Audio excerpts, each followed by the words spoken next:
तो जो जुरासिक काल के कंकाल निकले हैं, जो मोहनजोदाड़ो हड़प्पा संस्कृति के कंकाल निकले हैं, उस टाइम के कंकाल हैं जहां जब आयुर्वेद पूरे तरीके से फॉलो किया जाता था, उन कंकालों के अंदर भी दांत इंटैक्ट पाए गए हैं। तो मॉडर्न एजुकेशन ये कैसे लिख सकती है, ये कैसे बोल सकती है कि बॉस दांत एक टाइम के बाद टूटने के लिए ही बने हैं, दांतों को निकल ही जाना चाहिए, दांत हम साथ लेके नहीं मर सकते?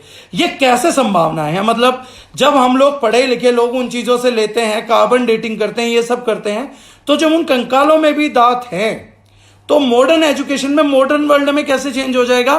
क्या ये कॉन्फिडेंस कि कुछ टाइम के बाद दांतों ने टूटना ही टूटना है, दांतों ने मसूड़े छोड़ के निकल ही जाना है, क्या ये सब इस वजह से तो नहीं है कि मॉडर्न साइंस कॉन्फिडेंट हो अपने बनाए हुए प्रोडक्ट्स के ऊपर, अपनी बनाई हुई टूथपेस्ट के ऊपर?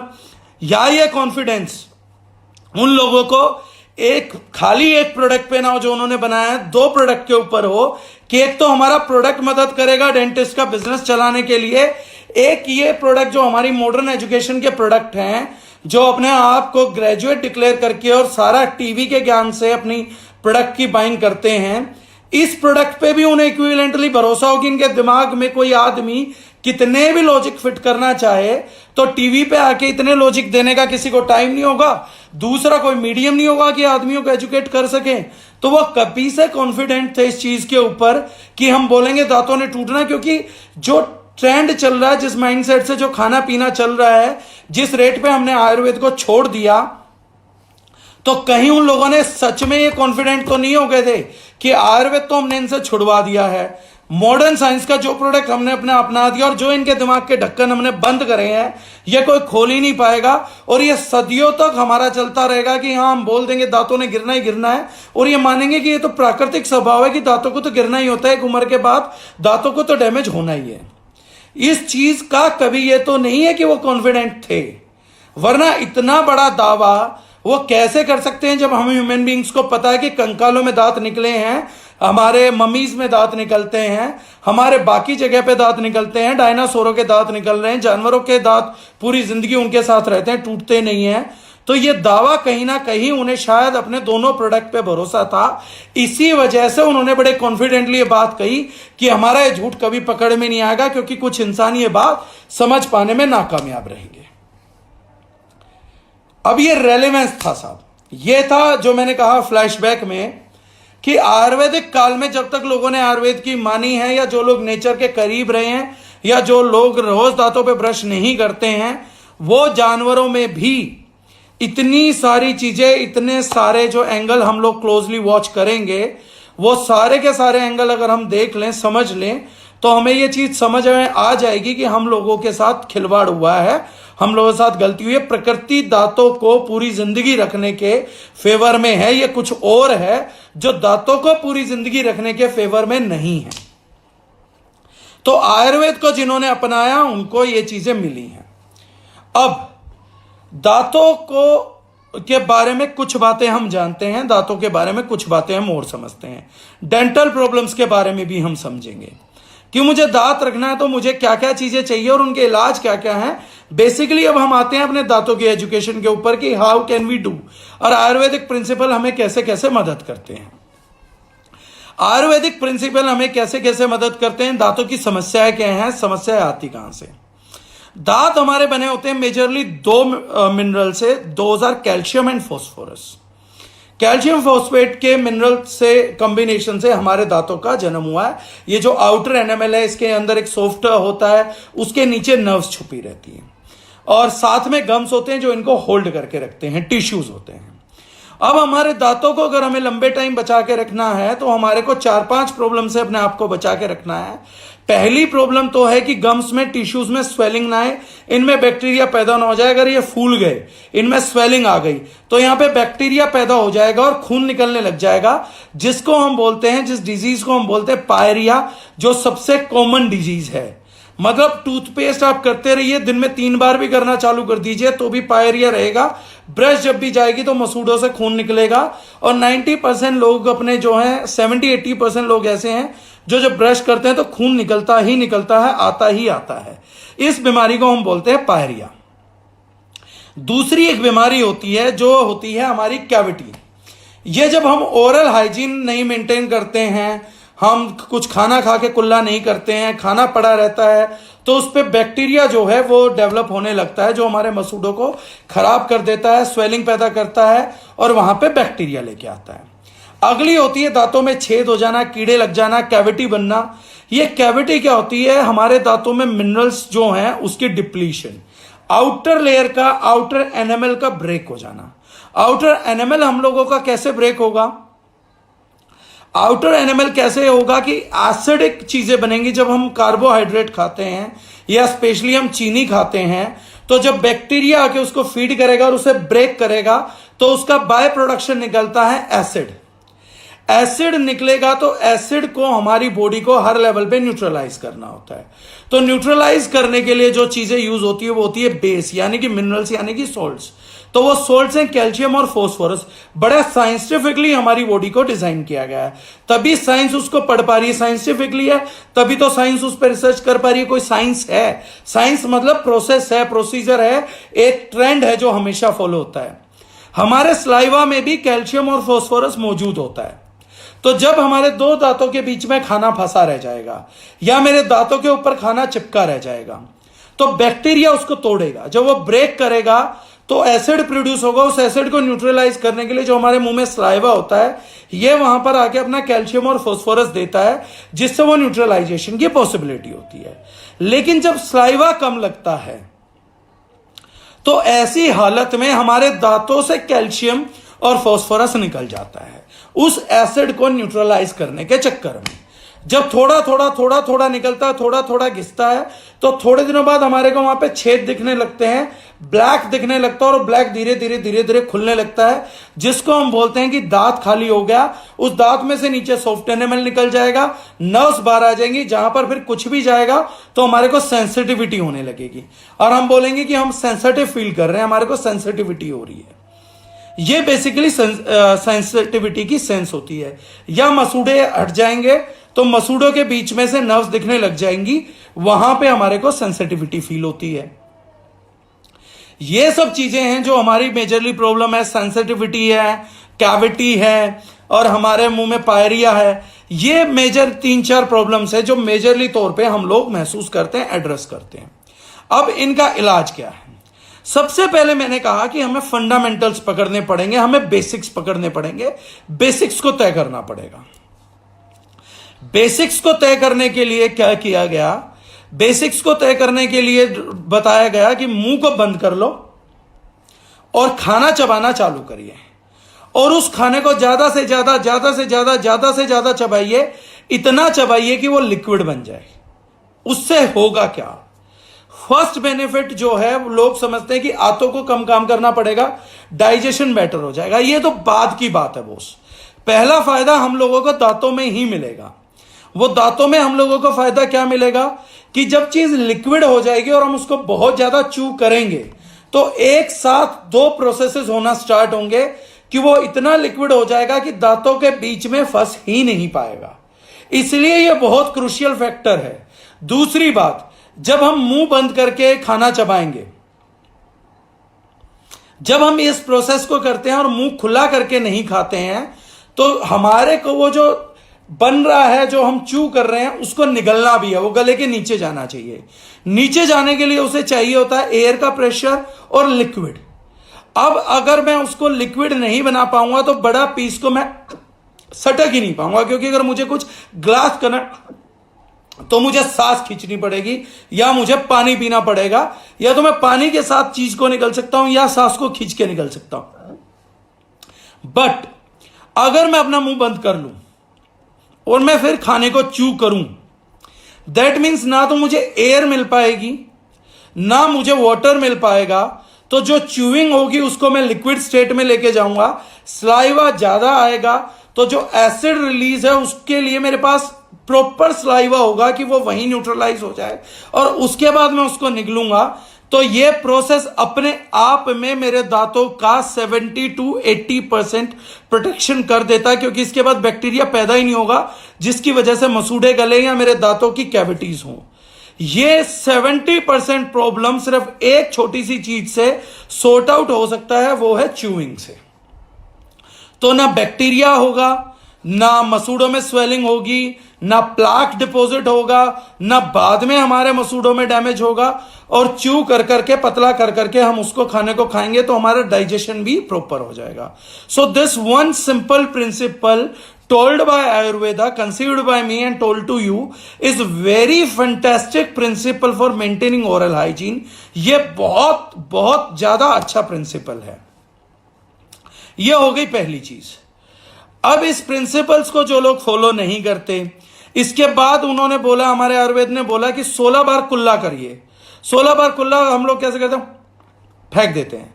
16 बार कुल्ला उन्होंने बोला कि आप पानी मुंह में लीजिए थोड़ा, और उसको फील करिए कि वो आपके दांतों के बीच से आगे पीछे ऊपर नीचे निकल के जा रहा है। उसको पावर के साथ आगे थ्रो करिए, पीछे थ्रो करिए, सारे दांतों के बीच में से पानी को थ्रो करिए। इससे आपके दो बेनिफिट्स हैं। जिन लोगों को डबल चिन का प्रॉब्लम होता है या फेस कट नहीं आता है, अगर वो कुल्ला करते हैं तो सबसे पहली बात है वो सुंदर दिखेंगे, उनका फेस कट आ जाता है। क्योंकि इसको करके देखिएगा, यहां और यहां पावर बहुत लगती है जो है। हाँ, इसीलिए दादी बोला करती थी राखी खाने के टाइम बात नहीं करते, this is the only reason. तो जो है वो टीवी में भी दिखाया गया ना, हम लोगों को भरमाया गया कि माँ बाप डाइनिंग टेबल पे बैठते हैं, वहीं सारे डिस्कशन होते हैं, वो प्रिंसिपल ही गलत था। जो पुराने सीरियल्स में दिखाया जाता था कि घर के सब लोग आलती पालती मार के नीचे बैठे हुए हैं और घर की औरतें खाना सर्व कर रही है और वो चुपचाप खा रहे हैं, तो वो दिखाया गया कि बाप बेटे ना एक दूसरे से बात नहीं करते, झिझकते हैं, इसलिए एक दूसरे की प्रेजेंस में चुप करके खाते हैं। वो प्रिंसिपल ठीक था, ये प्रिंसिपल गलत है। तो जो दूसरा प्रिंसिपल हम लोगों को दिया गया ये कुल्ला करने का, तो अगर छोटे छोटे बारीक पीस अगर कुछ फंस भी गए होंगे तो कुल्ले में निकल जाएंगे, जो लाइन बन जाएगा, जो लाइन आपका प्रिपेयर हो जाएगा और स्लाइवा का प्रोडक्शन हो जाएगा। अब मैं इसका एक और बताऊंगा बेनिफिट, लेकिन थोड़े से डिले के बाद बताऊंगा। अब टूथपेस्ट क्या है? टूथपेस्ट ऐसा नहीं है कि मुद्दे एड्रेस नहीं करती हैं, टूथपेस्ट भी मुद्दों को एड्रेस करती हैं। टूथपेस्ट कैसे मुद्दे एड्रेस करती हैं? टूथपेस्ट मुद्दों को ऐसे एड्रेस करती हैं कि बेसिकली उन्होंने रीमिनरलाइजेशन के लिए एक चीज डाल दिया जिसको हम बोलते हैं फ्लोराइड, और उन्होंने चूने से, कैल्शियम कार्बोनेट से बेड बनाया। यानी टूथपेस्ट जिस बेसिक मटेरियल से बनती है वो होती है चूना, लेकिन कैविटी रोकने के लिए, रीमिनरलाइजेशन करने के लिए, जिनको कैविटी हो चुकी है, धीरे धीरे धीरे धीरे करके मिनरल की दोबारा लेयर बनाई है तो कैविटी भर भी जाती है। बहुत ज्यादा हो गई है तो नहीं भरेगी, लेकिन धीरे धीरे धीरे धीरे, वो कितना धीरे हो सकता है? 5 से 10 साल भी हो सकता है। तो धीरे धीरे रिकवरी भी हो सकती है उस मिनरल की, इसलिए वो कैल्शियम कार्बोनेट का यूज करते हैं और फ्लोराइड का यूज करते हैं। फ्लोराइड लिखा भी रहता है टूथपेस्ट के ऊपर, 995 ppm, 1095 ppm, 1100 ppm, ये सब कुछ लिखा भी रहता है फ्लोराइड के बारे में। दांतों में बैक्टीरिया ना हो इसलिए टूथपेस्ट में डाला गया ट्राइक्लोसिन। दांत व्हाइट दिखें इसलिए दांतों में डाला गया टाइटेनियम ऑक्साइड, ब्लीचिंग एजेंट। कुछ हाइड्रोजन पेरोक्साइड भी यूज करती हैं कुछ कंपनीज, या हाइड्रेटेड सिलिका यूज कर लेते हैं वो लोग। तो ये सब चीजें डाली गई जिससे कि दांतों में वाइडनिंग इंपैक्ट आ जाए। झाग उठाने के लिए, क्योंकि ऑयल बेस्ड डर्ट हटाने के लिए दांतों पे से तो झाग आने जरूरी थे, जिसके लिए डाला गया सोडियम लोरियल सल्फेट, जिसकी कि कल मैं आपसे बात कर रहा था। और ये जो लिक्विड बना है, ये जो पेस्ट बना है, ये पेस्ट सड़ना जाए 2 साल से पहले, बर्बाद ना हो जाए, इसलिए ज्यादातर कंपनीज ने इसमें प्रिजर्वेटिव के तौर पे यूज किया हमारे पैराबेन्स। तो पैराबेन्स और सल्फेट पे तो मेरे ख्याल से मैं पहले ही बहुत कह चुका हूं, उस पर बात करने की जरूरत मुझे नहीं है।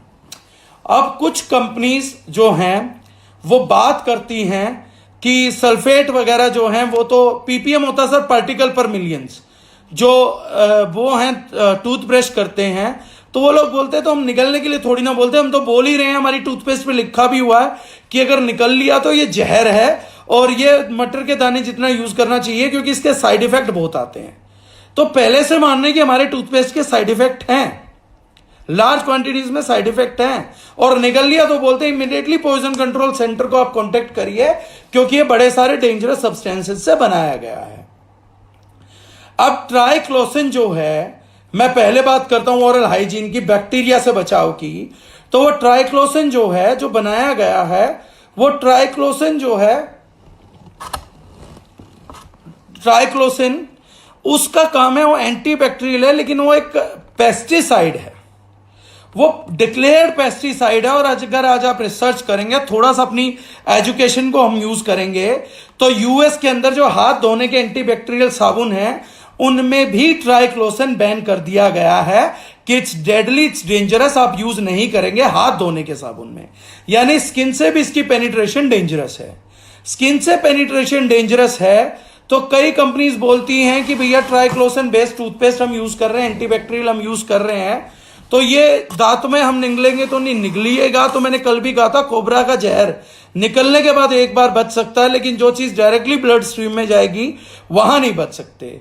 अब टूथपेस्ट में हम बोलते हैं हमने स्वेलो नहीं किया।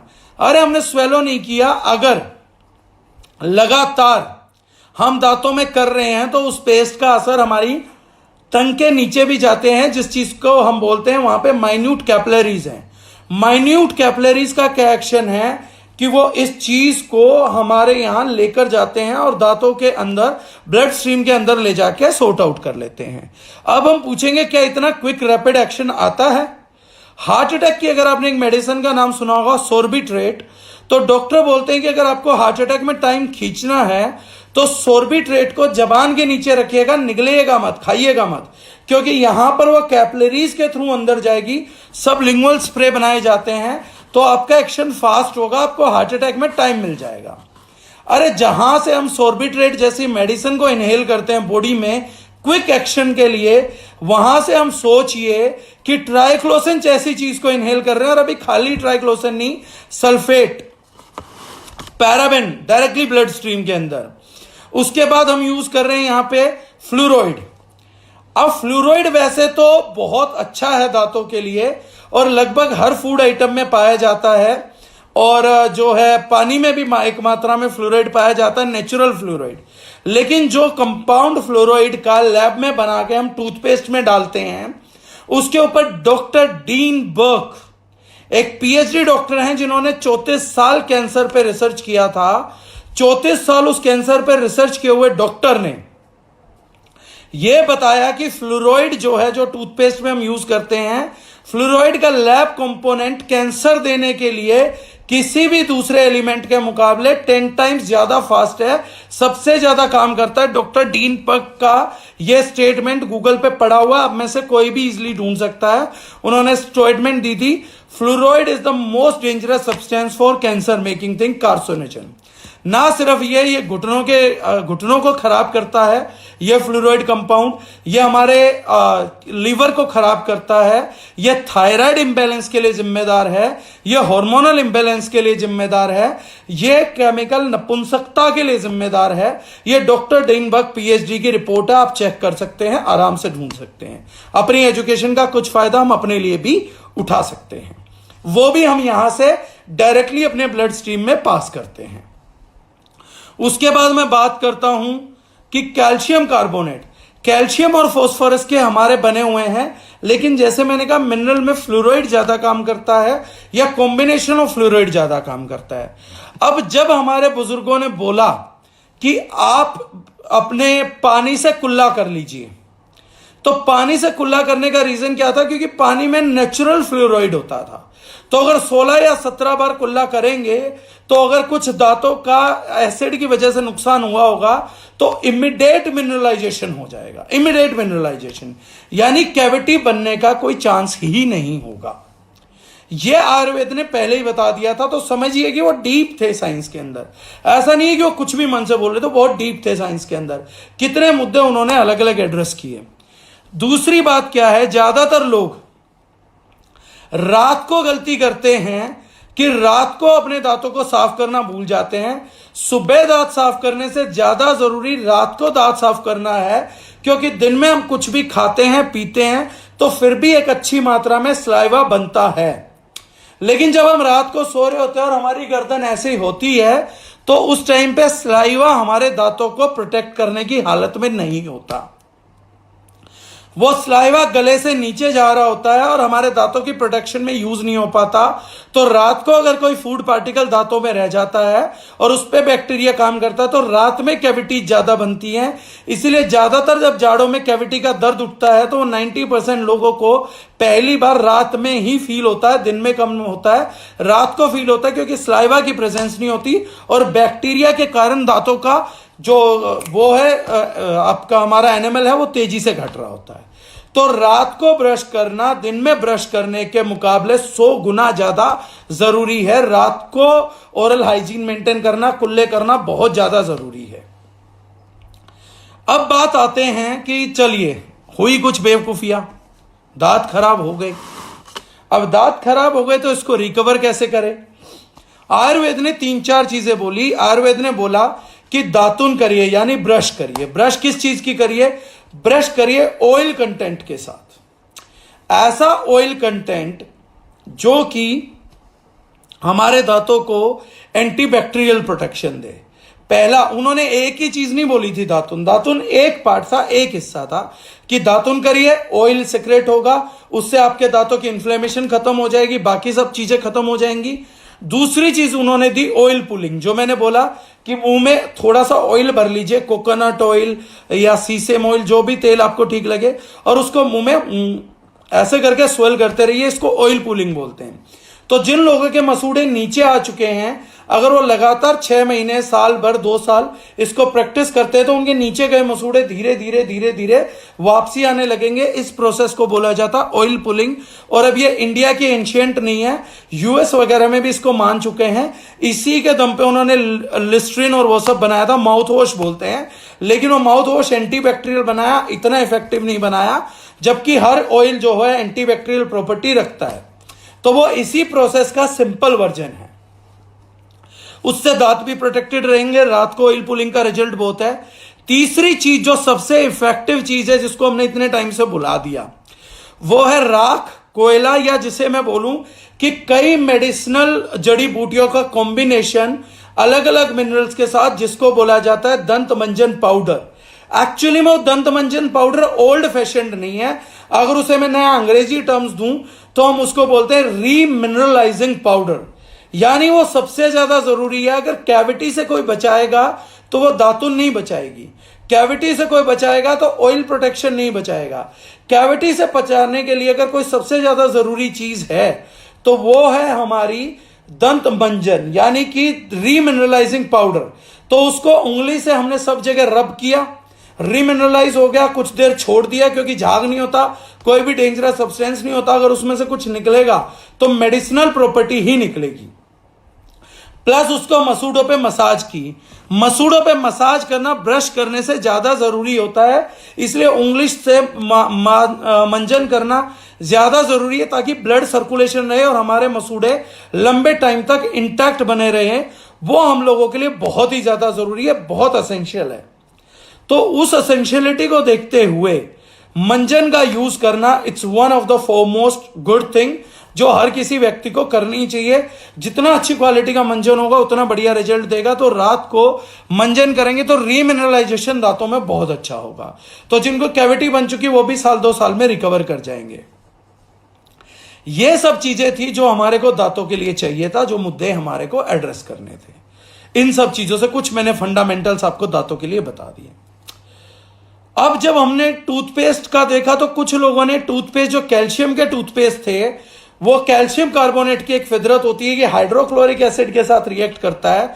तो जिसने डाल दिया और उसमें बुलबुले उठ गए, तो पढ़े लिखे लोगों ने कभी नहीं गूगल किया कि अगर हाइड्रोक्लोरिक एसिड को और कैल्शियम कार्बोनेट को मिलाते हैं तो बुलबुले उठते ही हैं। वो कोई केमिकल नहीं है, बल्कि कैल्शियम कार्बोनेट की बनी टूथपेस्ट में दूसरी टूथपेस्ट से तो बहुत अच्छी मानता हूं कि कम से कम एक नेचुरल इंग्रेडिएंट तो है, जिसको हम चूना बोलते हैं, जिसको हम कैल्शियम कार्बोनेट बोलते हैं। एक तो नेचुरल इंग्रेडिएंट है उसके अंदर। सारी फेक चीजों के मुकाबले एक चीज थी, लेकिन वो हाइड्रोक्लोरिक एसिड डाल के दिखाया कि जिस चीज के साथ एसिड रिएक्ट कर रहा है वो चीज अननेचुरल है। अरे जिस चीज के साथ एसिड रिएक्ट कर रहा है वो नेचुरल है। भाई मेरा दांत नेचुरल है, इसीलिए एसिड के साथ रिएक्ट करता है। मेरे दांत को भी डालेगा तो वो सेम रिएक्शन देगा। अगर मैं दांतों में हाइड्रोक्लोरिक एसिड भर दूंगा तो मेरे मुंह में भी झाग आ जाएगा। लेकिन उन्होंने बेवकूफी करी नहीं, किसी ने साइंस पढ़ी नहीं, एक फेक डेमोन्स्ट्रेशन के सारे और भी घटिया प्रोडक्ट और महंगे दाम पे पब्लिक के अंदर इन कर दिया। लोग समझ पाने में नाकामयाब थे। लेकिन गूगल कर लो यार, कैल्शियम कार्बोनेट और हाइड्रोक्लोरिक एसिड का यूट्यूब पे वीडियो पड़ा होगा, रिएक्शन देख लो, सेम और आपके टूथपेस्ट में। और कैल्शियम कार्बोनेट एक नेचुरल तत्व है, एक नेचुरल सोल्ट है, वो दूसरे टूथपेस्ट के मुकाबले तो बहुत अच्छा है। तो ऐसी किसी गलतफहमी में मत आइएगा कभी भी। अब क्या होता है, जब हमने टूथ कॉन्सेंट्रेट बनाया तो टूथ कॉन्सेंट्रेट से पहले हमने एक चीज सर्च की कि जो लोग बोलते हैं डेंटिस्ट तो सर आयुर्वेद की सलाह नहीं देते, डेंटिस्ट बोलते हैं कि लौंग का फायदा नहीं है। डेंटिस्ट के प्रोडक्ट में ज्यादातर यूज करिएगा 1873 से डेंटिस्ट एक प्रोडक्ट का यूज करते हैं। जब वो फिलिंग करते हैं तो फिलिंग में एक सब्सटेंस यूज होता है जिसको बोलते हैं यूगेनोल, EUGENOL, यूगेनोल। जो उनकी टूथपेस्ट होती है उनमें भी ज्यादा यूज होता है यूगेनोल। जो दांतों को नंब करने के लिए डेंटिस्ट प्रोडक्ट यूज करते हैं उसमें भी यूगेनोल का यूज होता है। और ये यूगेनोल कुछ भी नहीं है, क्लोव का लौंग के एक्सट्रैक्ट का नाम यूगेनोल है। हमारे को एक अंग्रेजी नाम देके, मॉलिक्यूल का नाम देके बहका दिया गया। अगर उसे लौंग एक्सट्रैक्ट या क्लोव एक्सट्रैक्ट लिख देते तो हमें समझ आ जाता कि डेंटिस्ट क्या यूज करता है। लेकिन उसको अलग से नाम दिया जो हम लोगों की भाषा का नहीं था, वो था यूगेनोल। और उन्हें पता है कि पढ़े लिखे आदमी सब कुछ पढ़ेंगे अपनी नौकरी के लिए, लेकिन अपनी सेहत के लिए कुछ नहीं पढ़ेंगे, इसलिए वो कभी ढूंढेंगे ही नहीं कि यूगेनोल होता क्या है। तो उन्होंने यूगेनोल का यूज किया और आज भी वो यूज हो रहा है। पिछले 170 ईयर से लगभग डेंटिस्ट्री जब से फाउंड हुई है, यूगेनोल का यूज आज तक है। पहले जो फिलिंग करी जाती थी वो यूगेनोल और मैग्नीशियम ऑक्साइड से की जाती थी।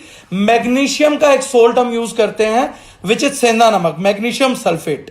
तो पहले टाइम पे हम सेंधा नमक, लौंग का पाउडर, आपका सरसों का तेल, इन सबका दंतमंजन यूज करते थे। तो वो एक तरीके से फिलिंग का ही काम करता था, रीमिनरलाइजेशन का ही काम होता था। और उसके अलावा हमारे पास तो बड़ी अलग अलग चीजें थी। मतलब मिनरल्स में एंशियंट साइंस में बहुत ट्रेवल किया। समुद्री फैन, समुद्री झाग जिसे बोलते हैं, वो प्रैक्टिकल बहुत अच्छी प्रोसेस से बनता था, जिसको कलेक्ट करते थे। पंचभास्कर चूर्ण था, खादरादी वटी थी जो हमने यूज किया है। ये इतनी सारी मिनरल्स पे तो हम बहुत एडवांस निकल चुके थे, बहुत आगे जा चुके थे, जहां तक आज तक मॉडर्न साइंस पहुंची भी नहीं है, उससे भी बहुत आगे खड़े थे। मंजन, ब्लड सर्कुलेशन की साइंस हम समझ चुके थे। दांत का प्रेशर, खून ना निकले इसलिए यहां पे इस ब्लड के और इसके बीच में जो ये हमारी इलास्टिसिटी है, रबर सिटी है, ये दांतों पे गमिंग का बेस्ट मसाजर का काम करती है। ये मॉडर्न चीजें नहीं समझ पाए, लेकिन आयुर्वेद साइंस इसको पहले ही मान चुकी थी। आज बोलते हैं ब्लड सर्कुलेशन के लिए करो, और बहुत सारे ऐसे आ गए कि फिट कर लो तो ब्लड सर्कुलेशन के लिए आपके मसूड़ों को मसाज देते हैं। लेकिन ये चीज तो हम पहले से जानते हैं। और बेस्ट मसाजर ये है, ये फॉर्म है प्लाज्मा का बना हुआ, ब्लड का बना हुआ, बेस्ट फोमिंग कल्चर था, रीमिनरलाइजिंग पाउडर था। तो कैविटी की दिक्कत आती ही नहीं थी, जाड़ भरवाने ही नहीं पड़ते थे, दाढ़ भरवानी ही नहीं पड़ती थी। तो ये सब चीजें थी। बाद में वो जो था यूगेनोल के साथ अब जिंक ऑक्साइड आ गई, जिंक ऑक्साइड से फिलिंग हो रही है। लेकिन ये तो हम अपने घर पे भी कर सकते हैं, उसका एक्सट्रैक्ट अपने आप हमारे दांत निकाल लेंगे, हमें यूज करने की जरूरत है। तो जब हमने टूथ कॉन्सेंट्रेट बनाया तो टूथ कॉन्सेंट्रेट पे हमारा पहला इशू था कि जो ज्यादातर लोगों को प्रॉब्लम है वो पायरिया हम ठीक कर सके, मसूड़ों से निकलने हुए खून को हम ठीक कर सके, वो हम लोगों ने पहला टारगेट रखा अपना। उस पहले टारगेट के अंदर हम लोगों ने काम किया और टचवुड 90-95% लोगों ने हमारे को रिजल्ट दिया कि उनके पायरिया की समस्या हमारी खत्म हो गई है। और जिन लोगों की ब्रश करने से नहीं हुई, 2 बूंद ब्रश करने से नहीं हुई, जब उन लोगों ने उंगली पे डाल के करना चालू किया तो हमारे पास ये भी रिजल्ट है कि 48 घंटे में लोगों का पायरिया ठीक हुआ। तो मैं यहां बोलना चाहूंगा, जो लोग पायरिया की समस्या से हैं वो ब्रश तो करें ही, लेकिन उसके अलावा अगर मालिश करें सुबह शाम रात को सोते हुए तो पायरिया जल्दी से कंट्रोल होता है, क्योंकि एंटी इन्फ्लेमेटरी चीजें इसमें बहुत हैं। हल्दी का एक्सट्रैक्ट है, लौंग है, पुदीने का एक्सट्रैक्ट है, तिरफलाई का एक्सट्रैक्ट है इसके अंदर, समुद्री फैन है, पंचभास्कर चूर्ण हमने यूज किया हुआ है। झाग उठाने के लिए भी हम सल्फेट यूज नहीं करते, हम नेचुरल यूज करते हैं। हम यूज करते हैं जिसे हम सोपनट बोलते हैं या हम उसको सतरीठा बोलते हैं। और सतरीठा एज ए मेडिसिन भी 3 ग्राम तक की डोज अंदर के सिस्टम को क्लीन करने के लिए दी जाती है, जिसको कि हम झाग उठाने के लिए दे रहे हैं। इसलिए हमारा जो फ्रोद आता है वो एक अलग किस्म की फ्रोद आती है, एक अलग किस्म की झाग आती है। दूसरा जो हमने टारगेट किया वो टारगेट किया एंटीबैक्टीरियल लेयर, क्योंकि ऑयल्स बहुत सारे डाले हैं तो एंटीबैक्टीरियल का काम हमारा जो टीसी है वो कर पाता है। वाइटनिंग के लिए हमने डाला इसमें एक्टिवेटेड चारकोल, यानी कि कोयला कह लीजिए, कोयले की राख कह लीजिए, उसी एक्टिवेटेड चारकोल को हम यूज करके लेके आए। लेकिन और इस प्रोडक्ट का रिजल्ट जबरदस्त है, यूज कर रहे हैं लोग, पब्लिक खुश है। लेकिन कुछ लिमिटेशंस भी इस प्रोडक्ट के साथ हैं जो इस वीडियो में डिस्कस करना जरूरी है। पहला लिमिटेशन ये है कि क्योंकि 2 ही बूंद हम सजेस्ट करते हैं, कॉन्सेंट्रेट है तो बहुत ज्यादा यूज नहीं कर सकते हैं, वरना मुंह में छाले आने के चांसेस रहेंगे, गर्म होने के चांसेस रहते हैं, क्योंकि बड़ी सारी गर्म चीजें हैं। तो कुछ इस प्रोडक्ट के लिमिटेशंस भी हैं। पहला लिमिटेशन है इस प्रोडक्ट का, वो है वाइटनिंग, क्योंकि एक्टिवेटेड चारकोल 2 बूंद में आएगा ही कितना, 30 बूंद में 1 ml यानी कि लगभग 1 ग्राम के आसपास चीज आती है। अब हमारे 32 दांतों पे इतनी सरफेस क्लीन करने के लिए हमारे को 1 ml का 15वां हिस्सा मिलता है, यानी कि मुश्किल से जो अगर मैं बात करूं तो हम 70 mg से साफ कर रहे होते हैं। 70 माइक्रोग्राम में लौंग का तेल भी है, त्रिफला का एक्सट्रैक्ट भी है, 30% सतरीठा भी है जिसने झाग बनाना है, बाकी चीजें भी हैं। तो हम लोग वाइटनिंग का इंपैक्ट बहुत ज्यादा नहीं दे पाते हैं। सिर्फ उन्हीं लोगों को वाइटनिंग का इंपैक्ट आता है जो बहुत ज्यादा एसिडिक चीज नहीं खाते हैं या जिनके मुंह में एसिड प्रोड्यूस नहीं होता है। इसलिए कुछ लोग जो एसिडिक चीजें खा रहे होंगे उनके दांतों पे पीलापन आ जाता है, और क्योंकि हमने कोई ब्लीचिंग एजेंट नहीं डाला, टाइटेनियम ऑक्साइड जैसा केमिकल हम यूज नहीं करते हैं, तो हम दांतों को ब्लीच नहीं कर पाते और दांतों पे येलोइशनेस आ जाती है। तो इस लिमिटेशन के 2-3 इलाज हैं। या तो आप हाइड्रोजन पेरोक्साइड को डाइल्यूट करके यूज कर सकते हैं, घाव वगैरह साफ करने के काम आता है। अदरवाइज आप एक्टिवेटेड चारकोल यूज कर सकते हैं। अदरवाइज आप दांतों को ब्रश करते हुए आप थोड़ा सा सेंधा नमक या तेल डाल लेंगे तो उससे भी ये क्लीनिंग इजीली हो जाएगी। वरना आप लोग घर पे किसी भी कंपनी का एक्टिवेटेड चारकोल पाउडर मंगवा सकते हैं, उससे भी ब्रश कर सकते हैं, तो आप अपनी वाइटनिंग मेंटेन कर सकते हैं। बाकी सब चीजें आपकी नेचुरल होगी, लेकिन वाइटनिंग के लिए आप एड ऑन कर सकते हैं। दूसरी चीज, ऑयल पुलिंग आप घर पे जरूर करिए। ऑयल पुलिंग को प्रिंसिपल बना लीजिए, एटलीस्ट रात को एक टाइम। थोड़ा सा नारियल तेल ले लिया, एडिबल ऑर्गेनिक नारियल तेल, उसको ले लीजिए, कर लीजिए। हमारे में तेल तो है लेकिन कम है, तो अगर आप ज्यादा अच्छा प्रोसेस करेंगे तो आपके मसूड़ों की हेल्थ और ज्यादा बेटर रहेगी। अगर किसी का हमारी इन चीजों से पायरिया का खून आना बंद नहीं हो रहा तो एक बार अपने प्लाक को क्लीन करा लीजिए, क्योंकि हमारे थ्रू प्लाक क्लीन होने में 2 से 3 साल का समय लग सकता है। अगर आपने प्लाक एक बार में क्लीन करा लिया तो उसके बाद दांत आपके मेंटेन रहेंगे, हाइजीन आपकी मेंटेन रहेगी। दोबारा प्लाक आप लगातार सुबह और रात करते रहे तो आपका काम चलता रहेगा। तीसरी चीज बची दंत मंजन। दंत मंजन पे दोस्त हम काम कर रहे हैं, और मे बी हम जस्ट आफ्टर लॉकडाउन 1-1.5 महीने के अंदर दांत मंजन दे देंगे, जिसके बाद शायद हम वाइटनिंग का प्रॉब्लम भी आपका खत्म कर दे। उसी में हम काफी सारी चीजें मिला देंगे तो वो पैकेज में आ सकता है, क्योंकि रीमिनरलाइजेशन भी इसमें बहुत नहीं हो सकता, तो वो भी इसका एक लिमिटेशन है।